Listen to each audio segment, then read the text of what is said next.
दिसंबर की सर्दियाँ, શ્વાસનું રિચાર્જ. પ્રણવ પંડ્યા. આખરી મહિનો આવ્યો છે વર્ષનો, જેની પાછળ અંબર આવે છે. એવા આ છેલ્લા 4 મહિના વર્ષને 4 બાજુથી ઉચકીને લઈ જાય છે એના છેલ્લા સ્થાન સુધી.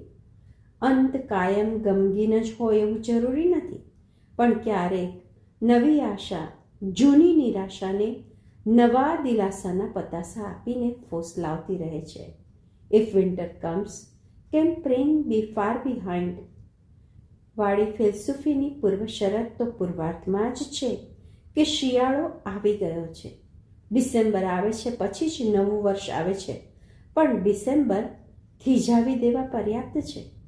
જ્યારે ડિસેમ્બર આવે છે ત્યારે ઉર્દુ શાયર મોહસિન નકવીની આ નઝમ અચૂક યાદ આવે છે.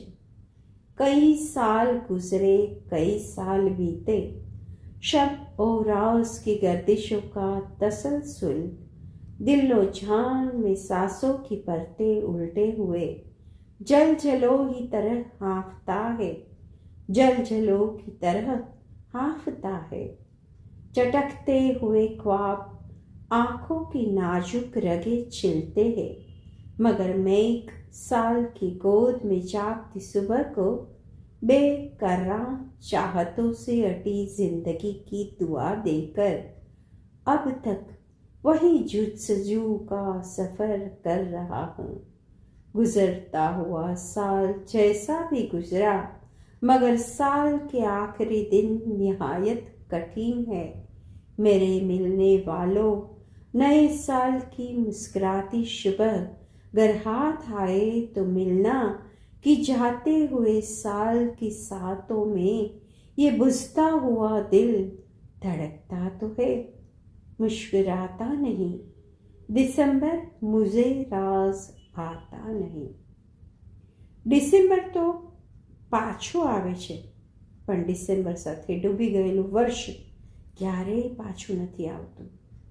જૂનના ભીંજેલા જુનૂનને ડિસેમ્બર થીજાવી નાખે છે. રાત વહેલી પડી જાય છે અને કેમેય વીતતી નથી. અસંખ્ય પડખા ફેરવવા પડે ત્યારે મંદ તારીખના પાના ફરે છે.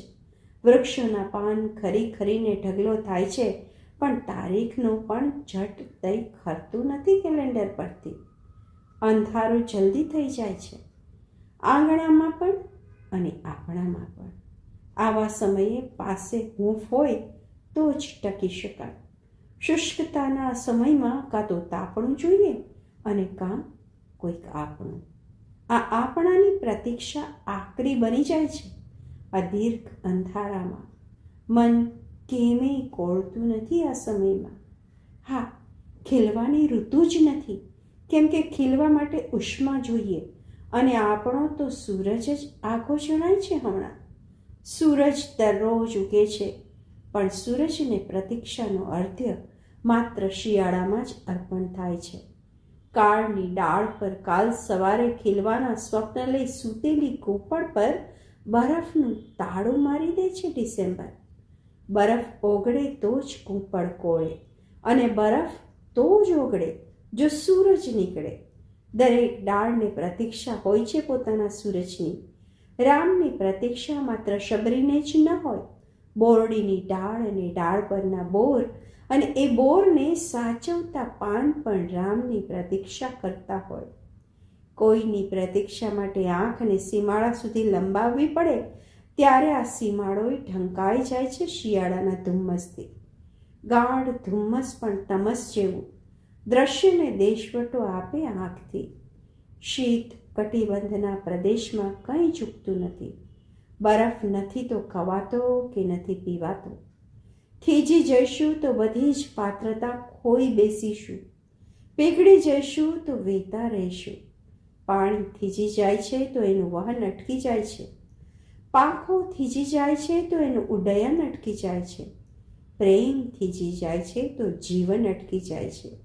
ઝરણું થીજી જાય છે તો લોકો જોવા આવે છે, પણ ઝરણું વહેતું હોય છે ત્યારે લોકો પીવા આવે છે. થીજી જવું પાલવે એવું નથી. શિયાળામાં લોહી વહેતું રાખે એ મતે એક તાપણું જોઈએ અને લાગણી વેતી રાખે એ માટે કોઈ આપણું જોઈએ. ધ્યાન ન રાખીએ તો થીજી જવાય એવું છે.